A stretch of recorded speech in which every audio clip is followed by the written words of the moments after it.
If you heard that a tornado was approaching, what would you do? Tornadoes can be very dangerous.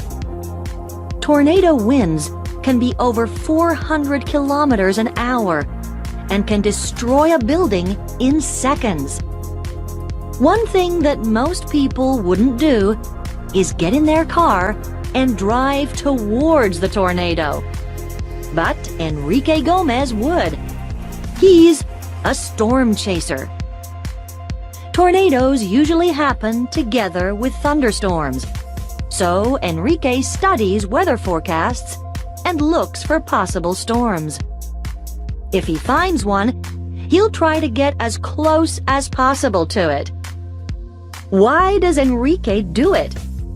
He's a meteorologist. He wants to learn more about tornadoes and why they happen. It's dangerous work.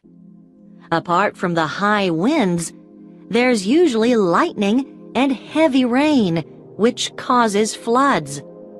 However, those aren't the biggest dangers. When Enrique finds his storm, there will be other storm chasers there too. All these people are chasing the storm in their cars, and they're all watching the sky, says Enrique. So, what's the biggest danger? Car accidents.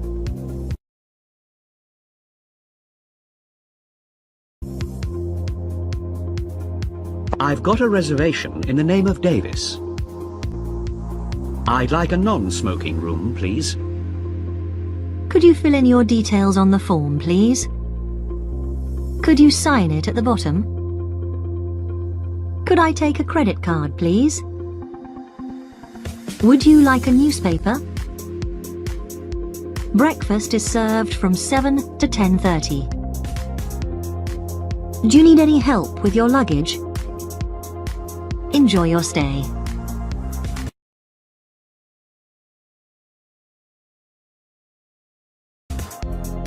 How much are the headphones? I like these ones. We haven't got any homework today. I've got some good news. Do we need all this equipment? Are there any scales in the bathroom? That's our luggage on the trolley.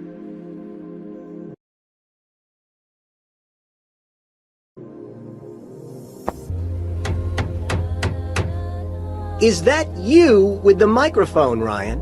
Yes, it is. Did you used to be a singer? No, I didn't. That's at one of our karaoke nights. We used to have them every Friday. What? Here at the coffee shop? When was that? Oh, about 10 years ago, I suppose. Oh, I didn't used to come here in those days. Why don't you have them now? When Cindy started singing, everybody used to leave.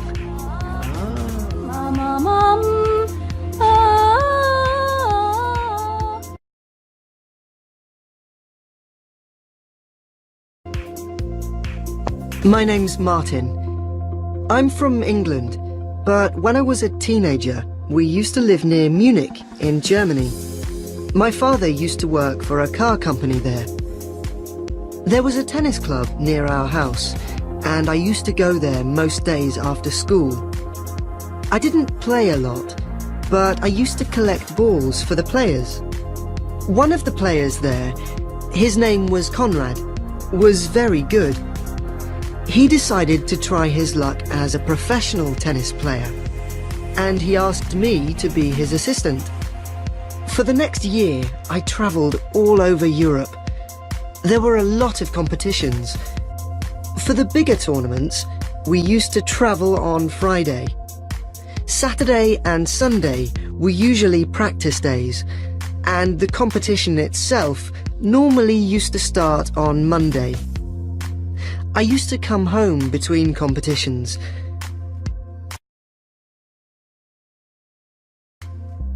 She's changed a lot. I can remember when she was still at school. Doesn't time fly? Did you used to come here in those days? That seems a long time ago now. What's happened to that Australian guy? What's he up to these days?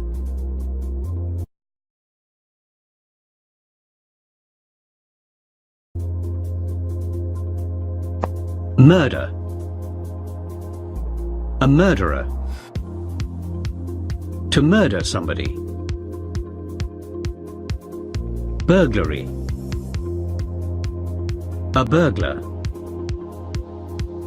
To burgle a house. Vandalism. A vandal. To vandalize something. Assault. An attacker. To assault somebody. Blackmail. A blackmailer. To blackmail somebody. Car theft. A car thief. To steal a car.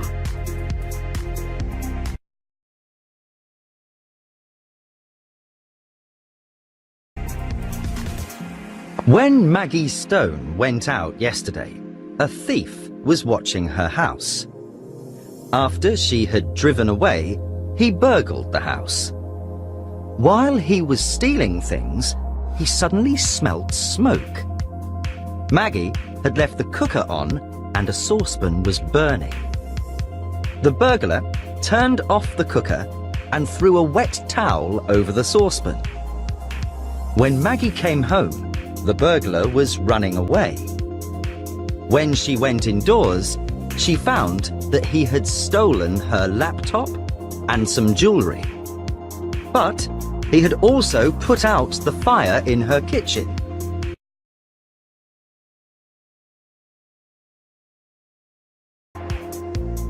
Magnus Randolph was a rich man. At 2:30 yesterday afternoon, he went to his study for a nap. 20 minutes later, he was dead. My name's Jack Lonsdale, and I'm a detective. When I arrived at the scene, Randolph was sitting in an armchair. There was a gun on the floor next to his right hand. There were 3 people at the house yesterday. Randolph's assistant, Belinda Wells, his niece, Caroline Turner, and her husband, Aston. The victim died at exactly 2:51. Belinda and Aston had been for a walk and were just coming back to the house when they heard a gun. The gardener saw them. When they heard the shot, they ran into the house. They went to the study. Caroline was already there. She hadn't gone for a walk. She had gone to her room to write some emails. Her laptop was still in her room. It showed that she had sent an email at 2:51. It was a very big house, and there wasn't time to work on her laptop in her room, then go down to the study and shoot her uncle. Everyone had an alibi. However, everyone also had a motive to murder Magnus Randolph. Nobody liked him. So, was one of them a murderer?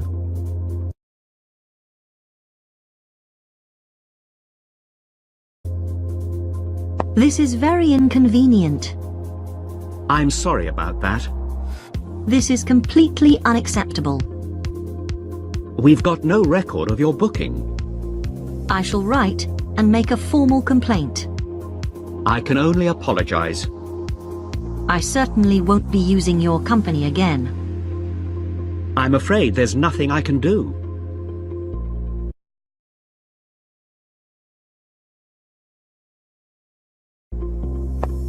Put on. Take off. Fill in.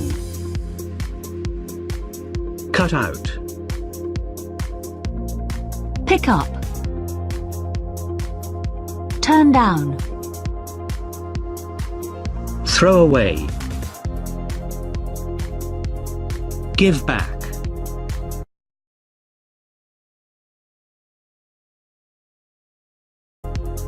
In 1992, a cargo ship was hit by a storm in the Pacific Ocean.